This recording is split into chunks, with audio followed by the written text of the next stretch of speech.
તો ચાલો મળીએ હુપાર્ટ આર્ટિસ્ટ નિધિ દુબલ ધગિયાને અને એમની પાસેથી સાંભળીએ એમની હુપાર્ટની સફર વિશે. એમની સાથે વાતચીત કરી રહ્યા છે ત્રિલોક સંઘાણી અને અલ્પા શાહ. મિત્રો નમસ્કાર, આપનું સ્વાગત. અને આજે આપણા મહેમાનનું સ્વાગત કરવામાં મારી સાથે છે અલ્પા શાહ. એટલે અલ્પા, આપનું પણ સ્વાગત.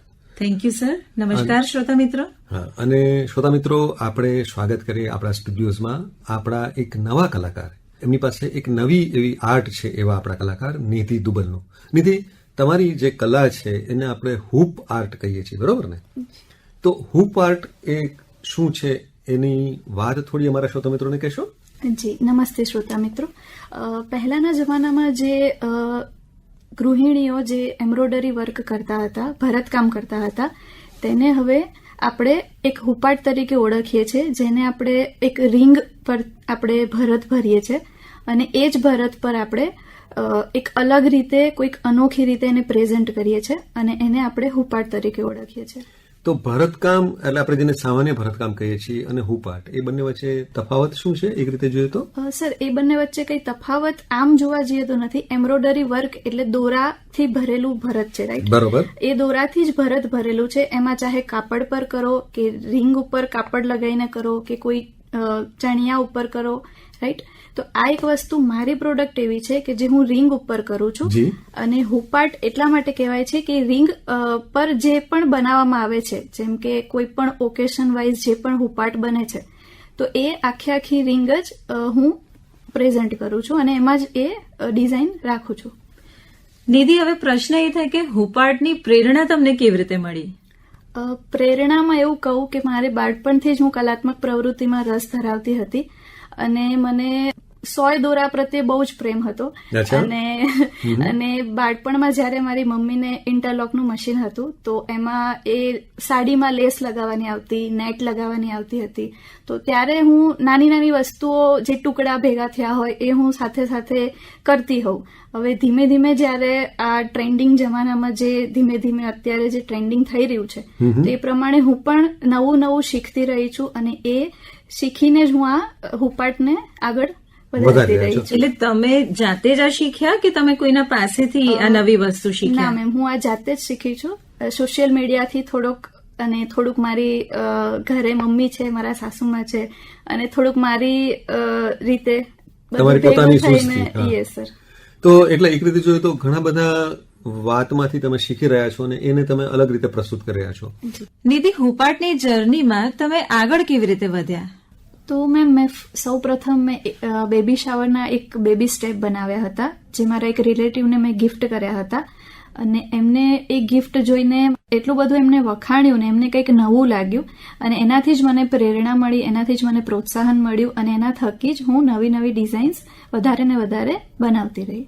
તો આપણે જેને કહેવાય કે રો મટીરિયલ કાપડ હોય, દોરા હોય, એ સિવાય બીજી તમને કઈ વસ્તુની જરૂર પડે? મેઇન તો એ બે જ વસ્તુ છે સર. દોરા છે, કાપડ છે, પછી લેસ થઈ ગઈ, નેટ થઈ ગઈ, નાના નાના સ્ટોન્સ થઈ ગયા, મોતી થઈ ગયા, પછી ઊનના દોરા થઈ ગયા. બરોબર. નાની નાની વસ્તુઓ ઘણી બધી છે. તમે જેટલું એને આકર્ષિત કરી શકો, એને તમે જેટલું પણ યુઝ કરી શકો, નાનું નાનું મટીરિયલ, એનાથી તમે એને આકર્ષિત કરી શકો છો. હવે આ આર્ટ પીસની કોઈ ખાસ ઉપયોગિતા ખરી કે કયા કયા પ્રસંગે એ કામ આવી શકે? યસ, આમાં ઘણા બધા પ્રસંગોમાં લોકોને એવું થતું હોય કે શું ગિફ્ટ આપીએ. અત્યારના જમાનામાં કોઈ પણ નાનું પણ ગેટ ટુગેધર થાય તો આપણને એવું થાય કે શું ગિફ્ટ આપીએ. અને અત્યારે કસ્ટમાઇઝ ગિફ્ટ આપવાનું ચલણ છે. હા, હેન્ડમેડ અને કસ્ટમાઇઝ ગિફ્ટનું અત્યારે બહુ જ ચલણ છે. તો એમાં એવું થઈ ગયું કે બર્થડે છે, એનિવર્સરી છે, મેરેજ છે, એ બધું રેગ્યુલર આવે છે. તો બર્થડેમાં આપણને એવું થાય કે શું દર વખતે એવરી યર શું નવું આપીએ. બરોબર. તો બર્થડેમાં છે, વેડિંગ છે, એનિવર્સરી છે, બેબી શાવર છે, પછી ફેમિલી છે, કોઈ કંપનીનો લોગો છે, તો એ બધું પણ કસ્ટમાઇઝ થઈ શકે અને જેનાથી એ વસ્તુ તમે રાખો, એ વોલપીસ વોલપીસ તમે ઘરે રાખો તો એ જ્યારે પણ તમે જુઓ તો એ 3D ઇફેક્ટ આપતી હોય અને તમને લાઈવ ફીલ થાય છે. બરોબર છે. અને એક એ પ્રસંગની યાદગીરી હંમેશ માટે રહી જાય. Yes. અને હવે તમે જ્યારે કોઈ એક વિશેષ પ્રસંગ માટે તમે વોલપીસ બનાવતા હો હુપાર્ટ દ્વારા, તો તમે કઈ રીતે એની તૈયારી કરો? કે તમે થોડું એનો અભ્યાસ કરો, એ વ્યક્તિઓ વિશે જાણો, કુટુંબ વિશે જાણો, તમે કઈ રીતે તૈયારી કઈ રીતે કરો નિધિ?